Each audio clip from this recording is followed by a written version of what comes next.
গ্রামের এক ছেলে, নাম তার রাশেদ। ছোটবেলা থেকেই সে অনেক কষ্টের মধ্যে বড় হয়েছে। তার বাবা একজন দিনমজুর, মা অসুস্থ। সংসারে অভাব যেন নিত্যসঙ্গী। একদিন তার মা বললেন, বাবা, শুনেছি ওই দূর মাজারে গেলে মানুষের মনোবাসনা পূরণ হয়। তুই একদিন গিয়ে দোয়া করে আসো। রাশেদ প্রথমে বিশ্বাস করতে পারেনি, কিন্তু মায়ের কষ্ট দেখে সে একদিন সকালে রওনা দিল। ইসলামপুরের মেঠো রাস্তা ধরে হাঁটতে হাঁটতে সে পৌঁছালে সেই মাজারে। চারপাশে বড় বড় গাছ, পাখির ডাক আর এক ধরনের শান্ত পরিবেশ। মনে হচ্ছিল অন্য এক জগৎ। মাজারের সামনে গিয়ে সে চুপ করে বসে পড়ল। চোখ বন্ধ করে বলল, হে আল্লাহ, আমার মাকে সুস্থ করে দিন, আমাদের অভাব দূর করে দিন।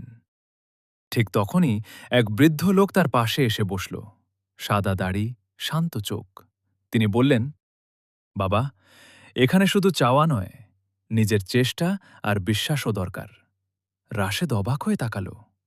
বৃদ্ধ আবার বললেন, তুই পরিশ্রম করো, আল্লাহর উপর ভরসা রাখ, দেখবি সব ঠিক হয়ে যাবে। রাশেদ মাথা নাড়ল। ফিরে এসে সে নতুন করে জীবন শুরু করল। পড়াশোনার পাশাপাশি কাজ করল, মাকে দেখাশোনা করল। ধীরে ধীরে তার ভাগ্য বদলাতে লাগল। কিছুদিন পর তার মা সুস্থ হয়ে উঠলেন, আর তাদের সংসারেও সচ্ছলতা এলো। অনেক বছর পর রাশেদ আবার সেই দূর মাজারে গেল। কিন্তু আশ্চর্যের বিষয়, সেই বৃদ্ধকে আর কোথাও খুঁজে পেল না।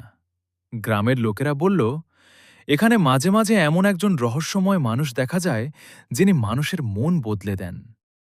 রাশেদ তখন বুঝল, মাজার শুধু একটা স্থান নয়, এটা বিশ্বাস, চেষ্টা আর আল্লাহর উপর ভরসার প্রতীক।